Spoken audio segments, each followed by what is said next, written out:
Shaving your head for St. Baldrick's has become a staple of celebrating St. Patty's Day. Last year, there were more than 1,300 events globally, and the one in Romeo was the 8th largest, all because less than 4% of cancer research focuses on childhood cancer.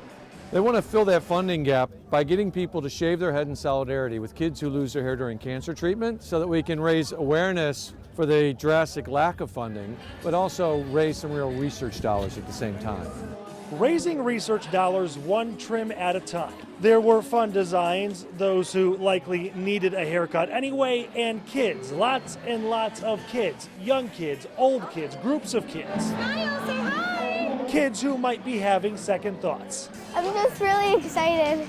And this kid, 9-year-old Savannah Harms. She really wanted to shave her head last year. Her mom said, Let's think about it for a year and then see if you want to do it next year, and then I wanted to. And doing it for the first time is a big deal around here.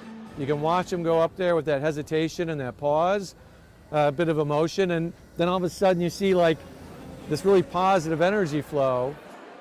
This is for someone like Emily Phillips from Shelby Township. She was one of a few kids honored this year. When she was just 4 years old, she was diagnosed with rhabdomyosarcoma, a solid tumor underneath her brain. Doctors had to move the right hemisphere of her brain to get to it, but a major artery surrounded the tumor and it could not be taken out. So another doctor suggested a 1-year trial, 12 rounds of high-dose chemotherapy, so toxic it brought her as close to death as possible without killing her.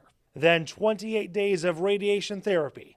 6.5 years later, she is cancer-free. Evidence that research and clinical trials work. The same research and clinical trials St. Baldrick's is trying to fund. I want to make a cure for it, and a lot of people say, well, maybe people are going to make fun of you. I don't really care. In Romeo, I'm Nick Monticelli for Shelby This Week.